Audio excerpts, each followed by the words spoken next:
Coucou les loulous, j'espère que vous allez bien et aujourd'hui on se retrouve pour une nouvelle vidéo. Pour ceux qui nous rejoignent avec cette vidéo, sachez que les vlogs d'août sont des vidéos que je tourne pour parler de mes craintes, de mes angoisses et de mes doutes. Excusez-moi de ma tête, je ne suis absolument pas maquillée, je viens de sortir de la douche, c'est pour ça que mes cheveux sont mouillés. Voilà, on va commencer tout de suite avec une vidéo qui est très lourde.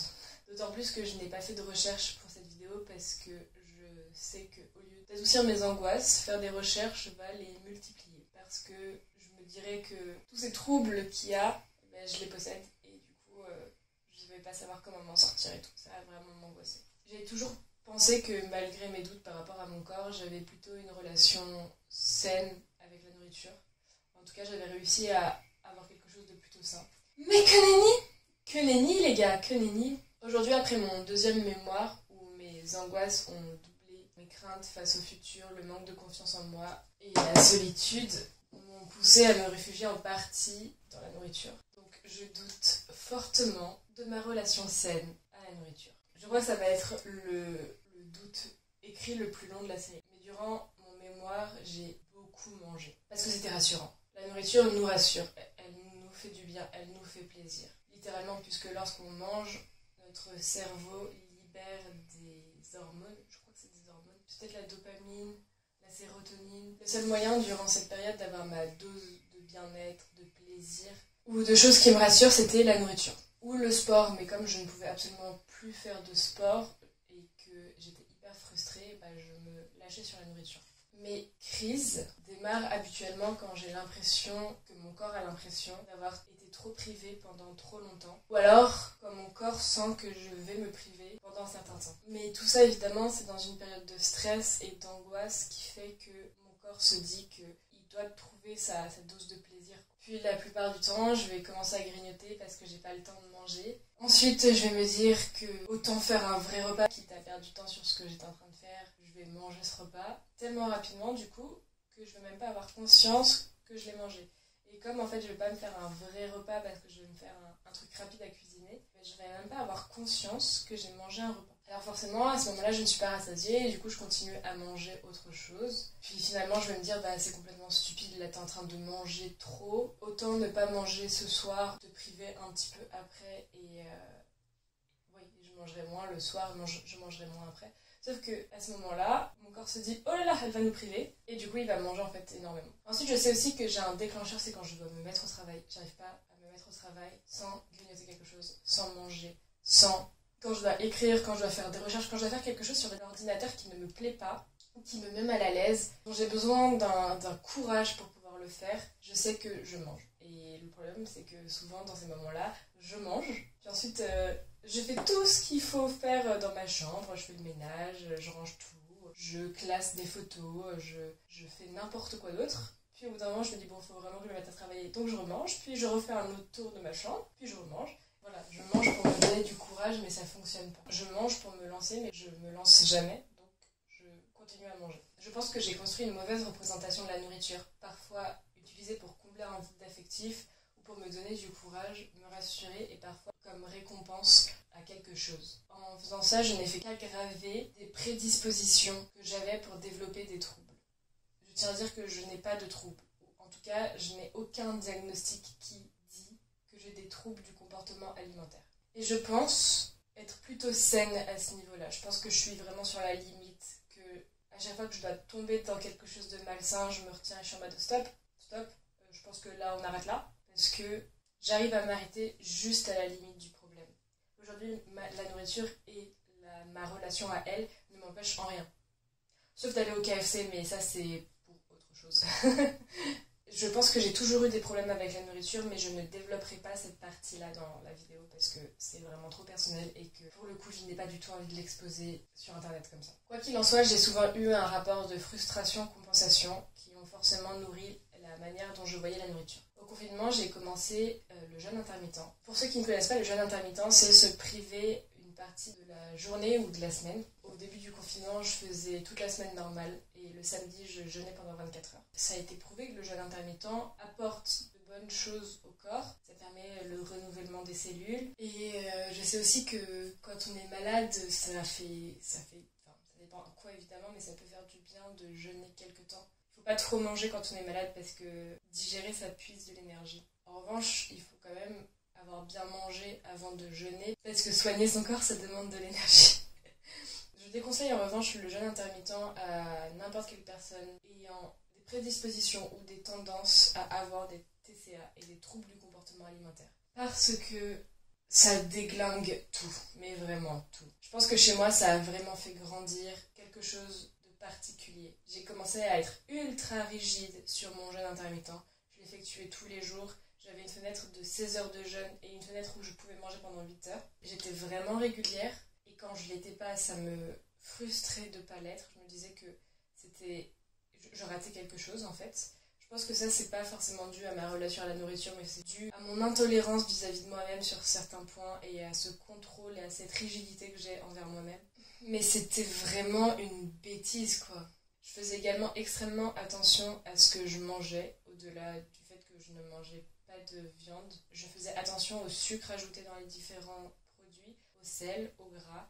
Dès que je faisais les courses, je regardais les étiquettes, je regardais le Nutri-Score, je regardais les ingrédients. Les courses étaient très très longue. Voilà, je le dis, c'était très bien, mais c'était très long. Et c'est pas mauvais de faire ça, mais il y a plein de choses que je m'empêche de manger parce que je me dis non, c'est trop sucré, non, c'est trop salé, non, c'est trop ça. Et j'ai pas la possibilité de m'acheter tout le temps des fruits et des légumes frais, donc parfois c'est compliqué. J'ai pas la possibilité de m'acheter des haricots rouges, des haricots blancs, des pois chiches qui sont pas dans des conserves. C'est cher quand même, ce genre de choses. Bref, je ne voyais plus la nourriture comme une source d'énergie, mais comme quelque chose que je devais contrôler, que je devais restreindre, que je devais équilibrer pour mon corps. Je me suis privée tellement de fois d'un gâteau que je voulais goûter, ou d'une glace, ou de chips, ou de chocolat, alors que j'en avais vraiment envie. En fait, cette façon de vivre la nourriture était vraiment horripilante. Je passais des journées à me prendre la tête sur l'heure à laquelle j'allais manger et ce que j'allais manger, comment je devais contrôler mon alimentation pour compenser l'écart que j'avais fait la veille, par exemple en soirée. Toute ma journée tournait autour de ça. Je prévoyais mes repas, je contrôlais tout ce que j'ingérais. Mais c'est affreux de contrôler sa vie comme ça. Et c'est surtout impossible en fait. Il est impossible de restreindre sa vie comme ça, de contrôler sa vie comme ça, sans qu'à un moment donné, l'élastique ne lâche. C'est impossible, surtout dans nos sociétés aujourd'hui, surtout avec tout l'angoisse et tout le stress que nous avons aujourd'hui, c'est impossible de tenir un régime comme celui-ci. J'ai pu le faire pendant 1 an et demi parce que c'était les périodes de Covid, donc tout était fermé, parce que j'étais dans une relation saine, parce que j'étais dans mes études, donc j'avais pas besoin de penser à l'avenir. Ah, je suis floue, bah non. Donc j'ai pris conscience que j'avais un problème. Je sais plus exactement comment. En fait, si, je sais comment. C'est parce que j'ai vu des gens autour de moi qui se privaient tellement de manger des choses que j'étais en mode mais c'est pas normal en fait. C'est pas normal de se priver. Du coup, je me suis dit peut-être que toi aussi t'es en train de te priver de pas mal de trucs et c'est peut-être pas très très bon en fait pour toi. J'ai souvent eu la chance de me rendre compte bien avant de tomber dans des spirales infernales de frustration puis de compensation que j'allais vers quelque chose de malsain. Que ce soit en termes de nourriture que dans la vie de tous les jours, j'arrive, je pense, assez facilement à me rendre compte que je rentre dans quelque chose de mauvais.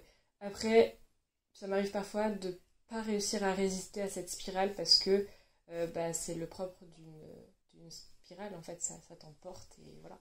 Mais en avoir conscience, ça permet aussi plus facilement d'en sortir. On va y arriver. Je suis floue, est-ce que tu veux bien me remettre net, s'il te plaît? Mais aujourd'hui, je suis complètement perdue. Je suis complètement perdue parce que je ne sais absolument plus comment me gérer. J'ai tellement entendu de trucs qui vont dans tous les sens que je ne sais pas comment me gérer. Pour le définir franchement et le dire honnêtement, je ne sais pas me nourrir. À cause du jeûne intermittent, il m'est très difficile de ressentir la faim. Je ressens la faim, mais je peux très facilement ne pas l'écouter. Alors quand j'entends les fitness girls dire « il faut écouter son corps, il faut manger ce qu'on a envie, il faut pas culpabiliser, il faut pas ceci, il faut pas cela », j'ai envie de criser. J'ai envie de criser parce que oui, évidemment qu'il faut faire tout ça. Mais à partir du moment où tu ne sais plus écouter ton corps, à partir du moment où tu as complètement déglingué ton cerveau en lui disant que avoir faim c'est pas si grave que ça. En fait, à partir du moment où tu n'as pas écouté tes envies pendant très longtemps, à partir du moment où tu ne prends pas conscience que tu es en train de manger parce que tu es en train de manger, parce que ton corps il est tellement en mode c'est de la nourriture, il faut absolument prendre parce qu'on sait pas quand est-ce que sera la prochaine fois où on va être privé. Ton corps il sait pas. Ton corps il sait pas ce qu'il veut, il sait pas ce dont il a besoin. Et écouter ses envies et écouter ses besoins, c'est des choses complètement différentes. Et c'est compliqué de se réguler, c'est compliqué d'être autonome dans ces situations parce que ton corps a tellement été privé, tellement été traumatisé qu'il fonctionne plus bien. Il sait plus ce qu'il veut. Et parce qu'il veut tout, en fait. Parce que la glace dont tu t'es privé il y a 3 ans, et bah aujourd'hui, si tu te laisses la permission de la manger, il va se dire putain, ça fait tellement longtemps que j'ai pas mangé de glace parce que tu m'as privé que je vais en manger plein. Et du coup, parfois, j'ai la sensation de vraiment vouloir quelque chose alors que c'est pas le cas. Parfois, j'ai soif et je mange à la place. Enfin, je veux dire, c'est complètement stupide. Parfois, mon corps me dit rien et effectue des actions sans que je puisse m'en rendre compte. Alors oui, ce qu'elles disent, elles, parce que ce sont souvent des femmes, et c'est pas des mauvais conseils, encore une fois, je dis juste que c'est pas forcément des bons conseils pour des personnes qui, comme moi, ont mindfuckté leur cerveau et leur corps par rapport à la nourriture. Donc ces conseils, ils sont justes et ils sont bons quand on arrive à se reconnecter, quand on arrive à se connecter à son corps, quand on arrive à s'aligner à sa personnalité, à la personne qu'on est, à sa joie, son bonheur, sans être empli d'angoisse et de doute, de stress, que ce soit dans la vie du quotidien comme dans sa relation à la nourriture. À un moment donné, la nourriture m'angoissait, j'étais hyper stressée de manger, j'étais hyper stressée de devoir me préparer un repas parce que je ne savais pas comment faire, je ne sais pas comment faire. Mais c'est compliqué de faire ça dans un monde d'anxiété, forcément. On est entouré d'angoisse, de prendre le temps aussi de se préparer un repas et d'avoir conscience que l'on mange. Et puis même quand tu trouves de bons conseils sur les réseaux, tu te sens nul parce que tu as l'impression de pas réussir à les faire ou ils fonctionnent pas sur toi. Je suis absolument pas médecin, mais je vous ai dit que ma relation à la nourriture est certes bancale, mais j'arrive à ne pas tomber dans un truc malsain. Donc je fais attention. Enfin, je fais pas attention à ce que je mange, mais je fais attention à ne pas être dans une relation malsaine à la nourriture. Et je voulais vous donner un peu mes tips pour ça, parce que j'imagine que si vous avez cliqué sur cette vidéo, soit vous me suivez depuis un moment et ça vous intéresse sans plus, soit vous êtes mes amis, vous savez déjà à peu près tout ça, soit vous avez vraiment une relation pas très saine avec la nourriture. Après, évidemment, encore une fois, je parle aux gens qui doutent d'avoir une relation saine à la nourriture, mais pas qui ont des troubles. Parce que si vous avez des troubles, c'est vraiment pas sur ce genre de vidéo qu'il faut vous appuyer. Je suis absolument pas médecin, je n'ai absolument pas été diagnostiquée comme ayant des troubles du comportement alimentaire. J'ai juste la sensation de ne pas avoir une relation saine à ça. Enfin, je pense ne pas en avoir. Je pense juste qu'on vit dans une société qui est ultra consommatrice et qui nous pousse à angoisser de manquer. Donc ça joue forcément sur ça. Mon premier conseil, c'est surtout ne culpabilisez pas avec la nourriture ou quoi que ce soit en fait. Ne culpabilisez plus de rien. Ne vous prenez surtout pas la tête avec vous-même parce que vous ne le méritez pas. Vous n'êtes pas nul, vous n'êtes pas stupide, vous n'êtes pas incompétent. Vous faites des erreurs comme tout le monde. Vous êtes des personnes humaines génialissime, qui parfois craque, qui parfois fuit, qui parfois se cache ou se réfugie dans la nourriture ou autre chose. Et c'est normal. C'est normal parce que aujourd'hui, dans nos sociétés, c'est ultra compliqué d'être parfait. Et en plus de ça, personne ne vous demande d'être parfait. Notre monde est tellement merdique, tellement fucked up, que vous ne devez surtout pas culpabiliser d'essayer de trouver du réconfort là où vous pouvez en trouver. C'est normal de vouloir trouver du réconfort rapidement. C'est normal. L'important, c'est de se rendre compte des actions que l'on effectue et qui ne sont pas saines pour notre corps. Parce qu'à partir du moment où vous vous rendez compte des choses, vous pouvez interagir avec ces choses-là. Et encore une fois, ce n'est pas grave si vous n'y arrivez pas. C'est pas grave si vous essayez et que ça ne fonctionne pas. N'abandonnez pas. Faites en sorte de poursuivre cette quête-là. Ça va prendre sûrement beaucoup de temps. Ne culpabilisez pas de ne pas réussir quelque chose, ne culpabilisez pas d'avoir fait des erreurs, ne culpabilisez pas d'avoir commis des fautes. Après, ça dépend, évidemment, enfin, je veux dire, si vous avez tué quelqu'un, l'important est de se rendre compte que, oui, vous avez effectué quelque chose qui n'est pas bon pour vous, mais ne vous flagellez pas pour ça. Si l'un de votre meilleur ami est tombé de vélo, vous n'allez pas le frapper parce qu'il s'est fait mal. Bah, c'est la même chose pour vous, en fait. Ne vous jugez pas, pardonnez-vous, personne n'est parfait, et surtout, personne ne vous demande de l'être. Personne ne vous demande d'être parfait. Et si on vous le demande, bah, sortez ces personnes de votre vie, parce que c'est malsain, parce que la perfection, ça n'existe pas, en fait. On peut toujours être meilleur et on peut toujours essayer d'aller vers quelque chose de mieux, mais surtout, personne n'est parfait.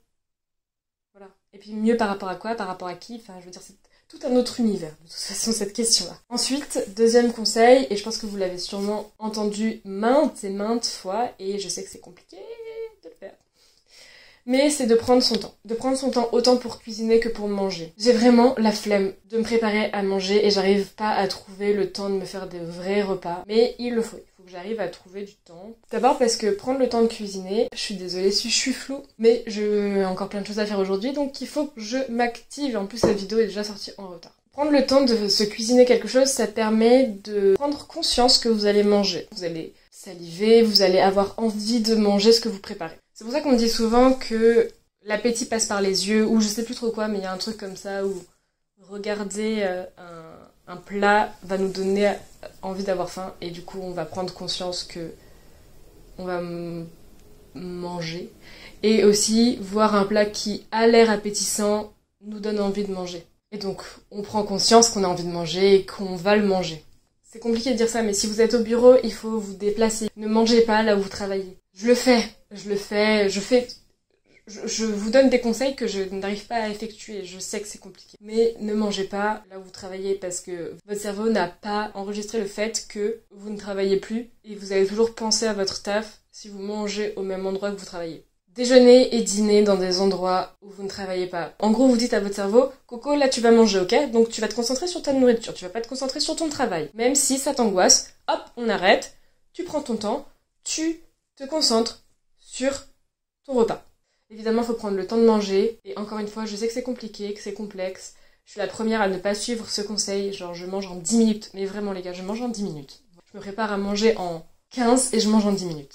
Mais en prenant le temps, on se rattache au présent, on se rattache à notre repas, on le considère, on a conscience que l'on mange. On retrouve aussi du plaisir, on arrête de gober la nourriture, on arrête de se remplir en fait seulement. La sensation de satiété arrive beaucoup plus vite.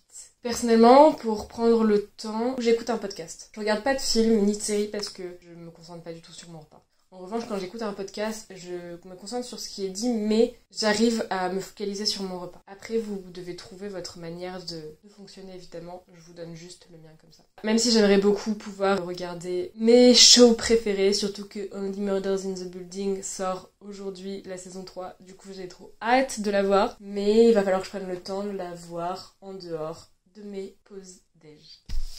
Autre chose, ne cachez pas votre nourriture. Ne laissez pas votre placard ou votre frigo se languir de nourriture. Ne vous empêchez pas d'acheter le paquet de gâteaux que vous voulez acheter. Et je dirais même plus, encore une fois c'est pour ceux qui n'ont pas de troubles du comportement alimentaire, mais achetez le plus possible. Il ne faut absolument pas que votre frigo ou que votre placard soit vide. Parce qu'en fait, pour en avoir fait l'expérience, je me rends compte que dès que je fais les courses et que je n'ai plus rien de convenable depuis un certain temps, je vais me jeter sur la nourriture tout de suite.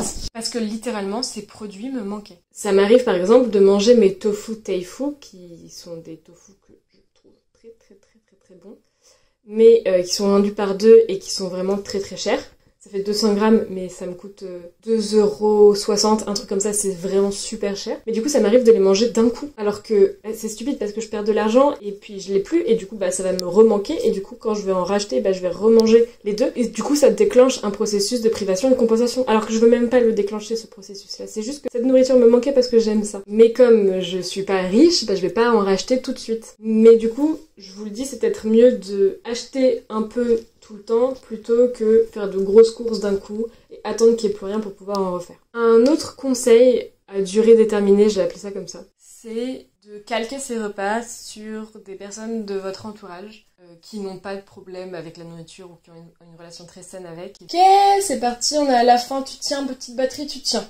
Donc c'est un conseil à durée déterminée sur un laps de temps assez court parce que c'est pas possible de le faire tout le temps. Je suis floue, pourquoi je suis floue? Oh. Je vois les recettes qu'ils font, les ingrédients qu'ils utilisent, les proportions qu'ils mangent. Bien que je n'aime pas me comparer, j'ai pu me détacher de beaucoup de comportements malsains de cette manière. Comme je vous l'ai dit, c'est en voyant des gens aussi se priver que j'ai compris que j'étais en train de me priver. Et ça m'est arrivé lorsque j'ai mangé pour la première fois avec des personnes que je trouve très sportives, qui ont pour moi une alimentation saine. Je me suis rendu compte que y a plein de choses dont je me privais qui étaient stupides et que en fait c'est pas parce que je les mangeais que ça allait réduire mes compétences physiques. Et puis aussi parce que je me rendais compte que je mangeais pas assez pour la demande d'énergie que j'effectuais. Évidemment, ce n'est pas une solution qui dure, mais l'important c'est de se dire que ces personnes-là mangent sainement ou du moins sans privation, et c'est de ce comportement-là qu'il faut s'inspirer. Et le dernier conseil concret que je peux vous donner, c'est de sortir. Est-ce que je peux avoir quelque chose de net, s'il vous plaît? Sortir de chez vous, sortir de l'environnement dans lequel vous êtes, qui vous rend anxieux, qui vous angoisse, qui vous stresse. Sortir de cet univers qui vous pousse à trouver des solutions rapides pour aller mieux. De vous éloigner des personnes aussi qui vous angoissent, des lieux qui vous rendent anxieux, qui déclenchent cette envie de nourriture et de combler un vide. Par exemple, quand j'étais à Avignon, mes problèmes relationnels à la nourriture étaient si loin derrière moi que jamais je suis tombée dedans en fait. Parce que je me sentais bien, et en plus je faisais pas de sport, mais je me sentais bien, je bougeais énormément mon corps, je rencontrais des gens incroyables, je passais vraiment du bon temps, j'étais bien. Et tous les problèmes de Paris étaient restés à Paris. Je me prenais pas la tête et je n'avais pas besoin de compenser quoi que ce soit. Une fois on m'a même proposé de prendre une glace, et j'ai refusé parce que j'en avais pas envie. Et je n'avais ni peur de manquer, ni peur d'être déçue de pas manger cette glace. C'est bon, c'est la dernière partie. J'avais réussi à écouter mon corps parce que je n'étais pas dans un environnement qui m'angoissait, parce que je n'avais pas besoin de m'inquiéter de quoi que ce soit. Évidemment, c'est compliqué. C'est compliqué de rayer de votre vie tous les déclencheurs qui font que vous n'arrivez pas à vous contrôler sur la nourriture parce que vous vous contrôlez complètement à côté. C'est compliqué de sortir de la zone que nous nous sommes créée ou que notre entourage a créée, qui est une zone extrêmement anxiogène et angoissante. Ça, c'est compliqué parce que parfois c'est impossible. Mais l'important c'est d'en avoir conscience. L'important c'est de travailler à améliorer cette zone-là. Alors oui, parfois c'est compliqué, ça prend du temps, c'est difficile et... Ah non mais les hommes ils font des travaux. J'en ai marre, cette vidéo me prend la tête. Vous faites de votre mieux et dans tous les cas les choses vont s'améliorer parce que vous travaillez pour ça. Votre corps va s'équilibrer de lui-même de toute façon. Et c'est normal qu'il évolue, c'est normal qu'il change, c'est normal que vos réactions face à la nourriture évoluent aussi. Si vous regardez cette vidéo, j'imagine que vous êtes quand même assez jeune. Donc vous avez encore le temps. Vous avez le temps de prendre conscience, d'évoluer, de changer. Votre vie ne se résume pas à cet instant précis. La nourriture, c'est pas votre ennemi. La nourriture, c'est un carburant. Ça vous permet de vivre des expériences hyper cool avec vos potes et avec tout le monde en fait. Ça vous permet de tenir toute une soirée à parler, ça vous permet de ne pas vous endormir devant un film. Le sucre et le gras sont importants pour votre cerveau, vos muscles et votre santé. Évidemment, il y a des aliments qui sont meilleurs que d'autres à ce niveau-là, mais ça, je vous laisse le choix et l'initiative de le regarder par vous-même. Vous êtes des personnes particulièrement douées et fortes, qui possèdent un magnifique sens de l'adaptation. Vous pouvez vous créer une relation saine à la nourriture. Ne doutez plus de votre relation. Aimez-vous et prenez soin de vous autant que vous le pouvez parce que vous êtes des personnes formidables. Aimez et partagez et pas seulement la vidéo. Je vous fais de gros bisous et je vous dis à la prochaine. Ciao.